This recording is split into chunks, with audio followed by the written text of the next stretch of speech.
As towns and cities are getting bigger and busier, our roads are becoming ever more congested. There are more cars on the road now than ever before, so people are being actively encouraged to use public transport when possible to lighten the load and to ease the pressure. Buses, trains, trams and taxis do a great job of moving multiple people around with the use of a single vehicle, but it's not hard to see that this tech is dated and due a serious upgrade. Today, we're looking at the future of public transportation and the vehicles that will change how we move around our cities for good. Uber Elevate. Uber Elevate is the given name of Uber's latest mission to develop and deploy an air-based taxi service called Uber Air.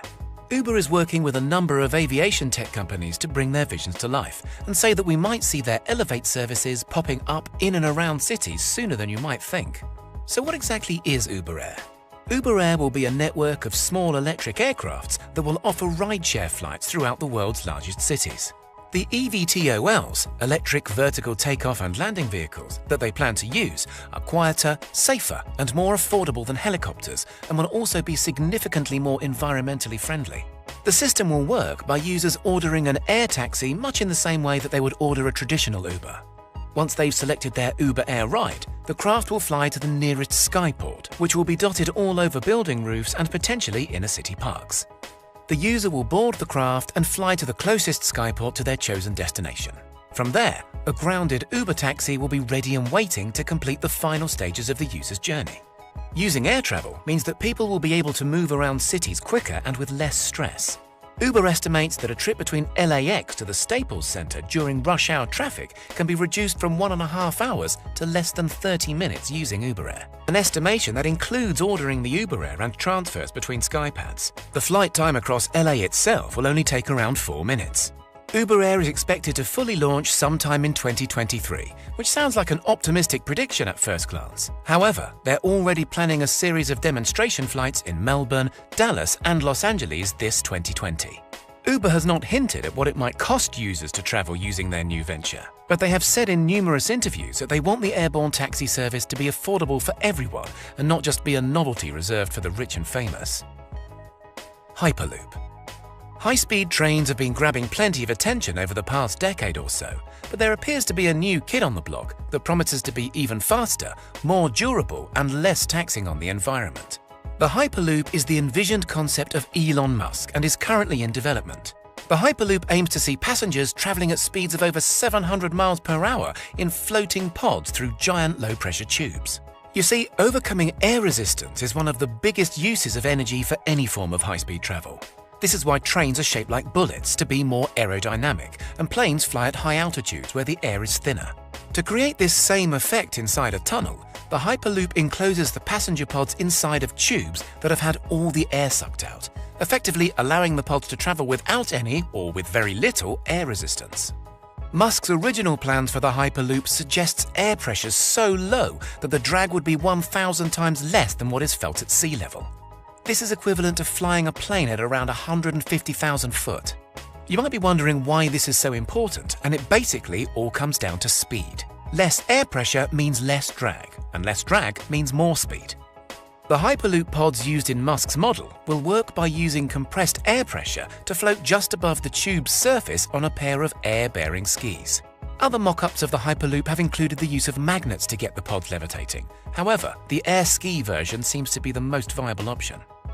To get the pod moving, an external linear electric motor will give it a little push until it reaches high subsonic velocity, where it will then be left to coast at around 700 miles per hour until it reaches its destination. Every 70 miles or so, the pod will need a small boost from the electric motors, but because there is such little friction, once it gets going, there really isn't anything slowing it down. A standard capsule is set to carry 28 passengers, with other larger versions aiming to carry up to 40. Musk has also said that if they lay big enough tubes, the Hyperloop may have commercial freight use as well. Skytran. If there's one thing that people hate about public transport, it's all of the constant stopping and starting. Skytran plans to solve this issue by creating a system that allows for seamless point-to-point travel between destinations. By giving you the option to bypass stations along the way, users of the Skytran can travel at high speeds for the duration of their trip, only slowing down when it's time to pull into their chosen stopping point. The ultra-lightweight 2-passenger pods travel along suspended rails using something called maglev technology. Maglev allows the pods to actually levitate above the rails, much like the pods do inside of Musk's Hyperloop. Because there are no contact points between the pods and the rails, there's no friction. This not only makes Skytran fast and efficient, but also reduces wear and tear. Very little power is needed to get the pods moving, and the manufacturer says that the roof-mounted solar panels produce more than enough electricity to cover the propulsion. The Skytran network is set to be entirely computer-controlled and is putting a lot of attention on being as user-friendly as possible. Passengers of the system will be able to order a pod to a specific location for a certain time, or they can go to one of the larger pod rank stations where there'll be a queue of pods waiting for them. Once on board, the pod will recognize passengers' Skytran cards and queue up music, movies, or apps accordingly. It will then pick up speed and re-enter the main line of travel until the desired destination is reached. One of the most important advantages of the Skytran over other similar transport concepts is its lightweight and modular design. The rails on which the pods ride along sit on poles that aren't much bigger than a telephone pole. The entire network is completely modular and snaps together in an almost Lego-like fashion. This not only keeps manufacturing costs to a minimum, but also means that the lines can be built incredibly quickly using low-skill technicians. The first full-scale use of the Skytran is planned to take place in Tel Aviv, Israel. However, there are subscale versions under construction in California and Texas. Olli 2.0 Autonomous Shuttle. The first edition of the Olli Autonomous Shuttle Bus was revealed some 4 years ago in 2016. 4 years of time, effort and development later, and the company's 2.0 version is already in full swing, eager to go into full-scale production.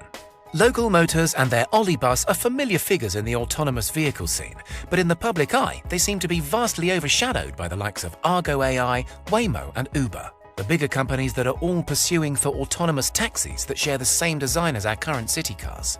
Olli might not be the most sleek-looking autonomous vehicle due to feature on our city roads, but it might just be the best. Like the Olli 1, the 2.0 version shares the same boxy shape, 25 miles per hour top speed, and level 4 autonomous capability, which might leave you asking what's actually changed. Well, for starters, the range has been boosted up to 100 miles on a single charge, which is a huge improvement over its older sibling. The Olli 2.0 is also made up of 80% 3D printed parts and now runs off electric hub motors as opposed to axle-based. The Olli 2.0 really starts to stand out when you look at its improved user interface and customizable options. Local Motors said that they could potentially customize the Olli 2.0 to anybody's spec, given that they can partner up with the right people. The interior can be bespoke made to suit different needs as well. While the Olli's main purpose is shuttling busy city bodies around, if, say, a hospital wanted to use an Olli to move patients between wards, the manufacturer could install fewer seats and add safety fixtures for hospital beds. I believe that this flexible design approach will give the Olli 2.0 a massive edge over its autonomous shuttle competitors, and in its current form, it will probably be the first to gain widespread acceptance from public transport users. Segway S-Pod. Segway has fully established itself as the category leader in short-distance transportation, from their revolutionary mono-wheel Z10 to their vastly popular push scooters. In their own words, they are changing the way people move from place to place. The company describes its latest invention, the Segway S-Pod, as a game-changer for personal transportation. And whilst its intended use is primarily for large enclosed campuses, such as airports and amusement parks, the S-Pod could become the next big player in the personal public transport sector. Currently, the only personal transport offerings in cities are electric scooters and bicycles, so there's certainly room for something a little bigger, better, and more comfortable. Like the original Segway, the S-Pod is a self-balancing vehicle for upright riding, but instead of standing, the riders are placed into a super relaxed seating position. The S-Pod still moves backwards and forwards by the riders shifting their center of gravity, although the acceleration is controlled using a convenient little speed dial as opposed to leaning alone. The styling of this new personal transporter is said to be inspired by the gyrospheres used in the Jurassic World movie, although the S-Pod is definitely far more egg-shaped than spherical. The S-Pod's top speed is 24 miles per hour, which doesn't sound all that fast, but trust me, it does feel it when riding in such a laid-back position. Segway is saying that the S-Pod is their first step towards their goal of bringing new transportation options to cities, and plans to start rolling them out to buyers by late 2020. Okay, the S-Pod isn't exactly breaking new ground. We've all been seeing this Segway tech for years now. However, it will be incredibly interesting to see what a difference this new approach to personal public transport will make to our